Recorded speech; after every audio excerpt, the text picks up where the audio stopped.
તો કેન્દ્રીય ગૃહ અને સહકારિતા મંત્રી અમિત શાહે ઓડિશાના પારાદીપ ખાતે આવેલા ઇફકોના એકમમાં સલ્ફ્યુરિક એસિડ પ્લાન્ટ 3નું લોકાર્પણ કર્યું અને સહકારિતા સંમેલનને સંબોધન પણ કર્યું હતું. આ પ્રસંગે ઓડિશાના મુખ્યમંત્રી મોહન ચરણ માંઝી, કેન્દ્રીય શિક્ષણ મંત્રી ધર્મેન્દ્ર પ્રધાન સહિત અનેક મહાનુભાવો હાજર રહ્યા હતા. કાર્યક્રમ દરમિયાન અમિત શાહે જણાવ્યું કે પારાદીપમાં લોકાર્પિત આ સલ્ફ્યુરિક એસિડ પ્લાન્ટ દેશને સલ્ફ્યુરિક એસિડ ક્ષેત્રમાં આત્મનિર્ભર બનાવવા માટે ખૂબ જ મહત્વપૂર્ણ સાબિત થશે. તેમણે કહ્યું કે સહકારિતાની શક્તિ દ્વારા કૃષિ અને ઔદ્યોગિક વિકાસને વધુ મજબૂતી મળી રહી છે. આ પ્રસંગે મુખ્યમંત્રી મોહન ચરણ માંઝીએ જણાવ્યું કે પારાદીપમાં સ્થાપિત આ નવું સંયંત્ર ઓડિશાના ઔદ્યોગિક વિકાસને નવી ગતિ આપશે અને રાજ્યના વિકાસમાં મહત્વપૂર્ણ યોગદાન આપશે. કેન્દ્રીય શિક્ષણ મંત્રી ધર્મેન્દ્ર પ્રધાને જણાવ્યું કે ઇફકોની આ યોજના દેશની ખાતર ઉત્પાદન ક્ષમતાને વધુ મજબૂત બનાવશે, જેને કારણે ખેડૂતોને સીધો લાભ મળશે.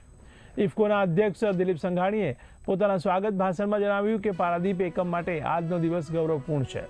તેમણે જણાવ્યું કે ઇફકો પારાદીપમાં વિશ્વનું સૌથી મોટું single reactor phosphoric acid plant કાર્યરત છે, જે સંસ્થાની ટેકનિકલ ક્ષમતા અને ઉત્તમ વ્યવસ્થાપનનું પ્રતીક છે. તેમણે વધુમાં જણાવ્યું કે વર્ષ 2022માં ઇફકો પારાદીપે ઓડિશાની પ્રથમ રિવરાઇન જેટી સ્થાપિત કરી હતી, જેના માધ્યમથી સંયંત્રમાંથી માલ સીધો પોર્ટ સુધી મોકલવામાં આવે છે અને પરિવહન વ્યવસ્થા વધુ સરળ બની છે.